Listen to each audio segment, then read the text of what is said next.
A song called Girl in Motion.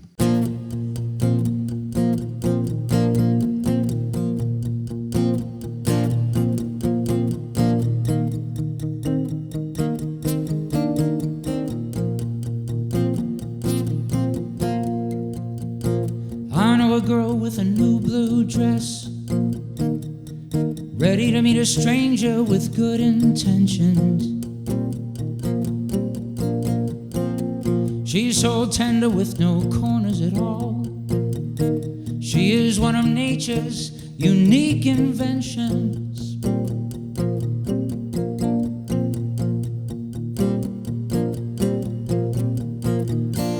I know a girl with a tear in her eye. I love a girl in motion. Girl in motion. Some days at the job I'd get tied up in knots. I'd come home drunk and angry and so demanding. She'd lay me down and squeeze it out, rub my head while I cried, so understanding, understanding. I know a girl with a tear in her eye. I know a girl with a notion. I know a girl waving goodbye. I love a girl in motion. Girl in motion. Oh yeah now. All right. Oh yeah now.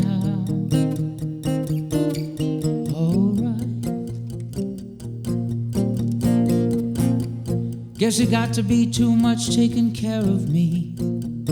Guess it got to be too much. I guess it gotta be. I know a girl with a suitcase packed. I love a girl with a train ticket, taking her away from me, taking her away. I know a girl with a tear in her eye. I know a girl with a notion. I know a girl waving goodbye. I love a girl in motion. Girl in motion. So, you mentioned that your first experience with music was the classical accordion. How old were you when you switched to guitar? I started playing accordion. Well, when you started accordion, I was born in Chicago, lived there for 8 years. And for some reason, the south side of Chicago, in the neighborhood I was in, every kid played accordion. I asked my folks for lessons, and fortunately, they financed them for almost 10 years. And you start out with the waltzes and polkas, and then I moved into classical music. What happened was, as a young teenager, for lack of a better term, a very square, classical young musician, friends would start playing early rock and roll, like Elvis, Jerry Lee Lewis. I didn't understand it. Emotionally, maybe 10, 11, I wasn't there.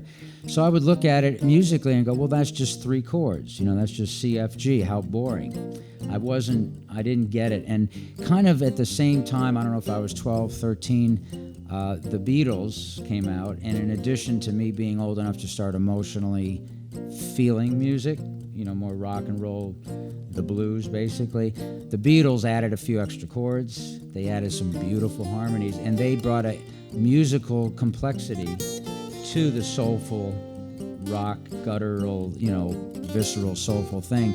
And the combination of that exploded in me. I saw Jimi Hendrix Experience live, and it was just freaked me out. It kind of touched something in me that made me feel like I wanted to be a rock and roll musician. So I hit the road at 17. We were going to LA to look for a record deal. Did a radical decision. Felt like I was bringing shame on my family. And strangely, the whole community, including my friends at school, were really negative about my decision. They're like, you're throwing your life away. You got SATs coming up. You got to go to college. You got to pick a career. And, just like I'm sure all of you are going through now, personally, I think it's insane to tell kids that are, 15 to 17 or 14 to start thinking about your life, your future, a job. Nothing wrong with working, having some freedom and, being independent, but to think you're going to know what you're going to do with the rest of your life, I think is impractical. But you got to keep moving forward.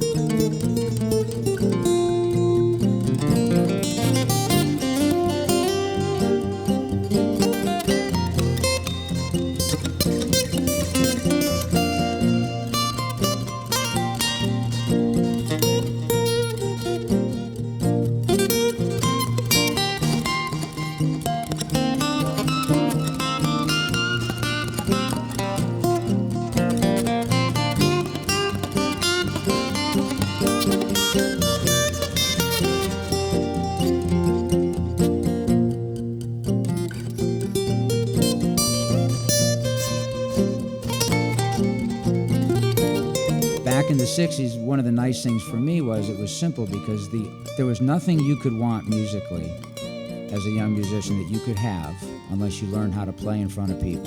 You had to be able to play in front of people. And it was really good because it was like, that's it. Either you figure that out or don't even bother to, seek any kind of musical career.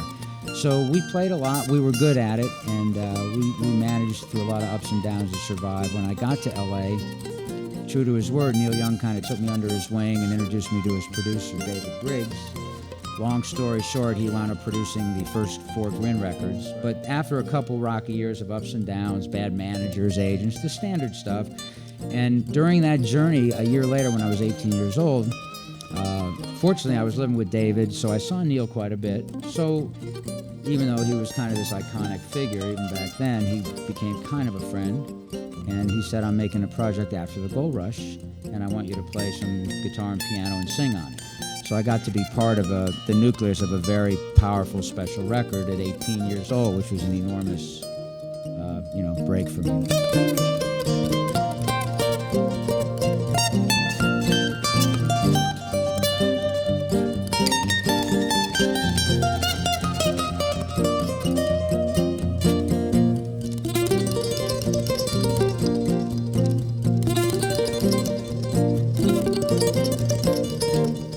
Bruce writes about politics a lot in his songs and about current events and stuff like that. Do you ever find inspiration in those types of issues in your music? I don't know if I would call it inspiration. Sometimes I'm inspired to comment.